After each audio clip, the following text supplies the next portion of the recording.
Welcome to सरल astro. बात करते हैं आज एक ऐसे विषय के बारे में जो नाड़ी ज्योतिष से लिया गया है। नाड़ी ज्योतिष में एक चर्चा आई है बिंदु की, जिसे हम भृगु बिंदु के नाम से भी जानते हैं। ये भृगु बिंदु आपके जीवन में क्या दर्शाती है, इस विषय पे ये बात करेंगे आज मैं आपके साथ। और इस भृगु बिंदु के कारतत्व क्या है, किस तरह से ये भृगु बिंदु को कुंडली में आजमाना चाहिए और लगाना चाहिए, इससे एक सटीक फलादेश आपके डेस्टिनी के बारे में बताती है ये भृगु बिंदु।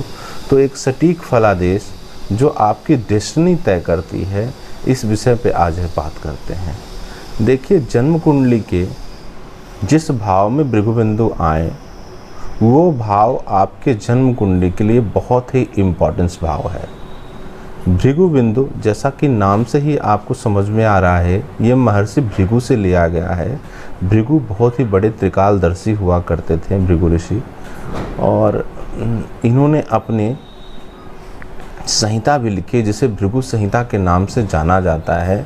ज्योतिष के बहुत सारे सूत्र उसमें दिए गए हैं। तो इसी विषय पे भृगु ऋषि ने भृगु बिंदु का निर्माण किया। एक्चुअली भृगु बिंदु जो है वो चंद्रमा और राहु के बीच की दूरी को बताती है। चंद्रमा और राहु के बीच के जो एक्सिस है उसको बताती है। तो यहाँ पे महत्वपूर्ण आपके कुंडली में चंद्रमा और राहु ही हो जाता है। चंद्रमा आपके कुंडली में जिस डिग्री पे उपस्थित हैं और राहु जिस डिग्री पे उपस्थित हैं, उस डिग्री के आधार पे ही भृगु बिंदु का निर्माण होता है।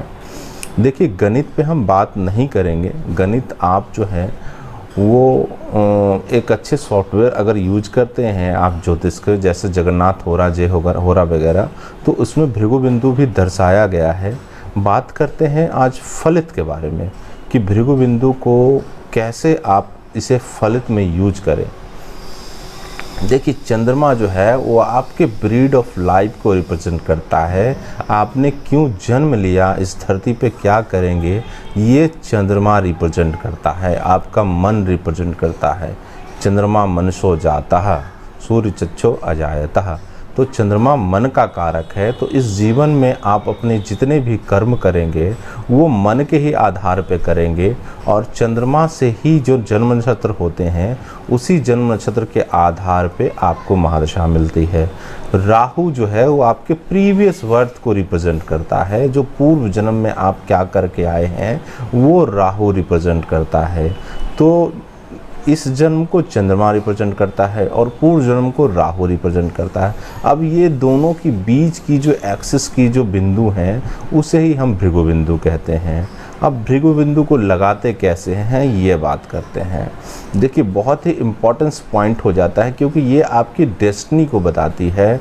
और डेस्टिनी जो है एक इंसान के लिए बहुत ही मूल कहा गया है, क्योंकि आप क्या करने आए हैं यही सबसे बड़ी बात है कि इस धरती पे आपको किस लिए आना पड़ा, आपके क्या प्रारब्ध रह गए थे, क्या आपके पूर्व जन्म के कर्म रह गए थे जिस कारण बस आपको इस पृथ्वी पे जन्म लेना पड़ा।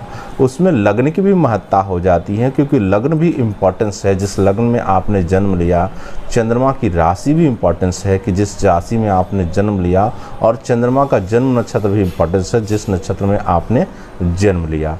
चलिए बात करते हैं, वो एक अलग विषय हो जाएगी, फिर कभी चर्चा करेंगे उस विषय पर, लग्न पे। पर अभी मैं बात करता हूँ भृगु बिंदु के बारे में।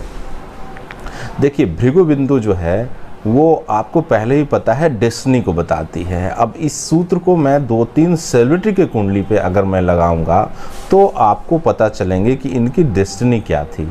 तो भृगु बिंदु के चर्चा में मैं बात करता हूँ बहुत ही प्रमुख सेलिब्रिटी जो हमारे देश के राष्ट्रपिता के नाम से जाने जाते हैं, महात्मा गांधी के बारे में बात करते हैं। देखिए, इनकी पत्रिका जो है वो तुला लगन की है और कर्क राशि है इनकी।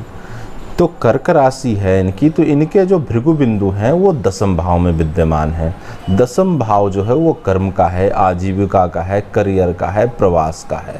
ठीक है, 10वें भाव में चंद्रमा और राहु दोनों की स्थिति है। तो जब कभी भृगु बिंदु में चंद्रमा और राहु दोनों ही अवस्थित हो तो समझिए ह्यूज पेंडिंग कर्मा आपके लाइफ में जुड़ के आया है, एक बड़ा कार्य आपसे होने जा रहा है इस सृष्टि पे जब आपका जन्म हुआ, क्योंकि चंद्रमा और राहु दोनों के एक्सिस पे ही ये भृगु बिंदु का निर्माण होता है। और जब कभी चंद्रमा और राहु दोनों ही इकट्ठे उस भृगु बिंदु में भी मिल जाए तो समझिए ह्यूज पेंडिंग कर्मा आपके लाइफ में है। तो कर्क राशि जो है वो जनता की राशि है, कर्क राशि जो है इमोशन की राशि है, कर्क राशि जो है वो भावुकता की राशि है। और राहु उस भाव में बैठ के, उस जनता के कारक के भाव में बैठ के उसकी वृद्धि कर दिए। तो ये जनता को रिप्रेजेंट करता है, तो ये जनता में बहुत याद दिन तक ये प्रचलित रहने वाला ये कुंडली बताता है। तो ये उनकी डेस्टिनी ही ऐसी थी जिन्होंने एक राष्ट्रपिता का ओहदा प्राप्त किया। तो आप समझ सकते हैं कि भृगु बिंदु किस तरह से काम करते हैं।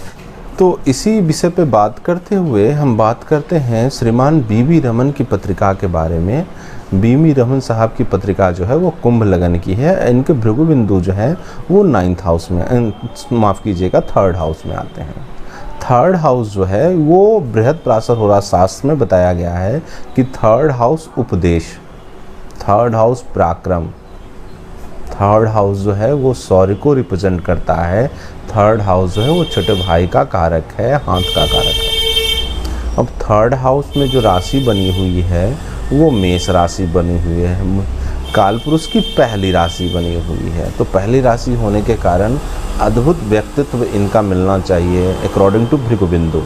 अब 3rd हाउस के जो लॉर्ड है वो 7th हाउस में गया और शुक्र और बुध के साथ गया। जो शुक्र जो है वो कुंभ लगन में प्रबल योग कारक प्लैनेट है और एक रेट्रो प्लैनेट भी साथ में बैठा हुआ है। बुध जो है पंचमेश होकर के और अष्टमेश होकर के रेट्रो हुआ है।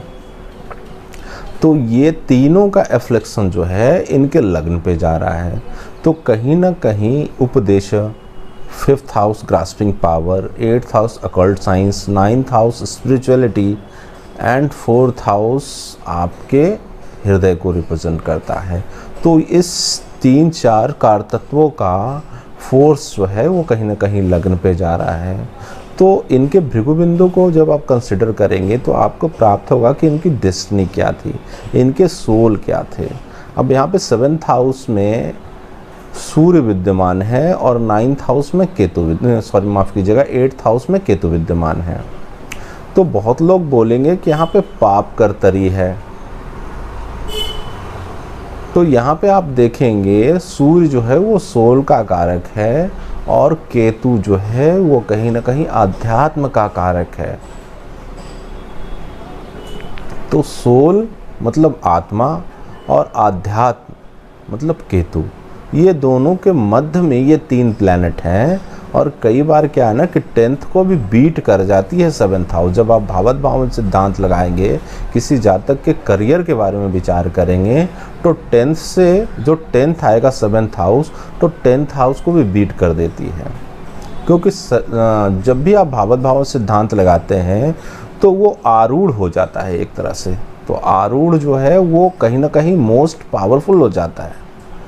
तो आप भावत भाव सिद्धांत के अंदर देखेंगे इनकी पत्रिका के अंदर 10th के लॉर्ड जो मंगल हैं वो अपने से 10th जाके लगन को एक्सपेक्ट कर रहे हैं। तो एक ह्यूज बड़ा कर्म इनके जीवन में डेस्टिनी इनकी बता रही थी और इन्होंने ये अचीव भी किया।